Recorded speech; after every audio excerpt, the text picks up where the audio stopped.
ಎಲ್ಲರಿಗೂ ಸಂಜೆಯ ನಮಸ್ಕಾರಗಳು. ಸನಾತನಿ ಬಂಧುಗಳೇ, ಇವತ್ತು ಬಿಜಾಪುರ ನಗರದ ಶ್ರೀ ಸಿದ್ದೇಶ್ವರ ಸಂಸ್ಥೆಯ ಶಿವಾನುಭವ ಮಂಟಪದಲ್ಲಿ ಶ್ರೀ ಕ್ಷೇತ್ರ ಶಿವನ ಧರ್ಮಸ್ಥಳದ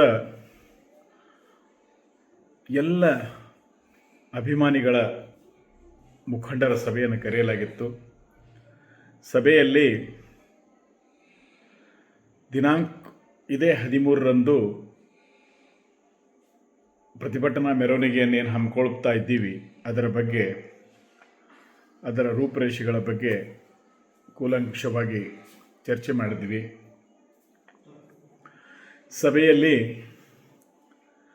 ನಿಂಬೆ ಮಂಡಳಿಯ ಮಾಜಿ ಅಧ್ಯಕ್ಷರಾದ ಶ್ರೀ ಅಶೋಕ್ ಅಲ್ಲಾಪುರ್ ಅವರು, ಮಹಾನಗರ ಪಾಲಿಕೆಯ ಸದಸ್ಯರು, ಆತ್ಮೀಯರಾದ ಮಿತ್ರರಾದ ಶ್ರೀ ರಾಜಶೇಖರ್ ಹಿರೇಮಠ ಅವರು, ಹಿರಿಯರಾದ BJP ಧುರೀಣರಾದ ಶ್ರೀ ಚಂದ್ರಶೇಖರ್ ಕೌಟಿಗಿಯವರು,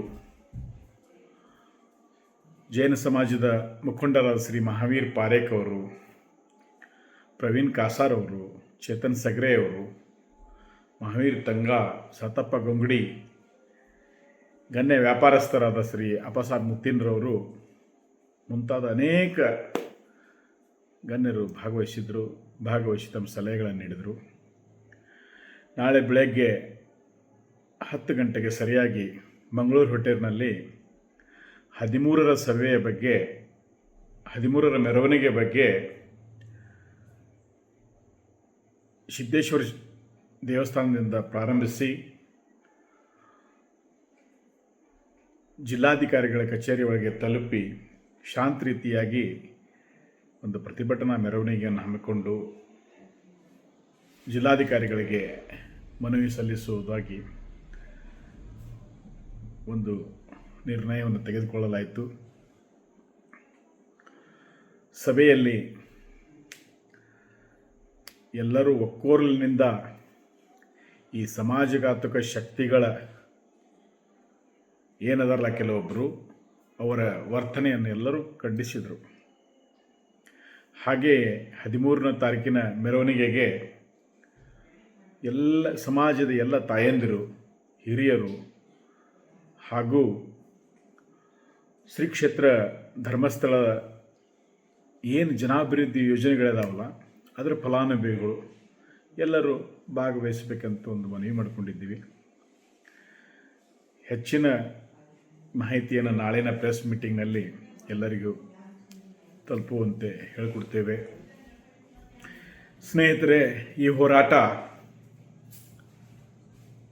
ಆ ದುಷ್ಟ ಶಕ್ತಿಗಳ ಅಂತ್ಯ ಆಗುವವರೆಗೆ ಇರುತ್ತದೆ. ಧರ್ಮಕ್ಕೆ ಸದಾ ಜಯ ಇರ್ತದೆ. ಕೌರವರು 100 ಜನ ಇದ್ದರೂ 5 ಜನ ಪಾಂಡವರ ಮುಂದೆ ನಾಶವಾಗಿ ಹೋದರು. ಅದೇ ರೀತಿ ಇವರೇನು ಭಾಳ ದಿವಸ ಇರುವುದಿಲ್ಲ.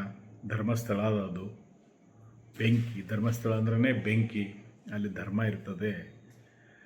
ನಮ್ಮದೇನಿಲ್ಲ, ನಾವು ಬೆಂಬಲ ಕೊಡಬೇಕಾಗಿತ್ತು, ಧರ್ಮಕ್ಕೆ ಬೆಂಬಲ ಕೊಡಬೇಕಾಗಿತ್ತು. ಸಾತ್ವಿಕ ವ್ಯಕ್ತಿತ್ವದ ಶ್ರೀ ಪೂಜ್ಯ ವೀರೇಂದ್ರ ಹೆಗಡೆಯವರ ಮನಸ್ಸನ್ನು ಏನು ಇವರು ನೋಯಿಸ್ತಾ ಇದ್ದಾರೆ, ಅದನ್ನು ನಾವು ವಿರೋಧಿಸಿದರೆ ಅವರಿಗೊಂದು ನೈತಿಕ ಬೆಂಬಲ ಬರುತ್ತೆ. ಆಯ್ತಪ್ಪ, ನನ್ನ ಜೀವನನ್ನೇ ಸವಿಸಿದೆ. ಸಣ್ಣ ವಯಸ್ಸಿನಲ್ಲಿ ಅವರು ಧರ್ಮಾಧಿಕಾರಿಯಾಗಿ ಇಲ್ಲಿವರೆಗೆ 50 ವಸಂತಗಳನ್ನು ದಾಟಿ ಅವರು ಕ್ಷೇತ್ರಕ್ಕೆ ಸೇವೆ ಮಾಡಿದ್ದಾರೆ, ಇಡೀ ದೇಶಕ್ಕೆ ಸೇವೆ ಮಾಡಿದ್ದಾರೆ, ರಾಜ್ಯಕ್ಕೆ ಸೇವೆ ಮಾಡಿದ್ದಾರೆ. ಅವ್ರ ಬೆಂಬಲಕ್ಕೆ ನಾವಿದ್ದರೆ ಮಂಜುನಾಥನ ಅನುಗ್ರಹವೂ ನಮ್ಮ ಮೇಲಿರ್ತದೆ. ಹಾಗಂತ ಹೇಳಿಕೊಂಡು ಮತ್ತೊಮ್ಮೆ ಎಲ್ಲರಿಗೂ ನಾನು ಮನವಿ ಮಾಡ್ಕೊತೇನೆ, 13ನೇ ತಾರೀಕಿನ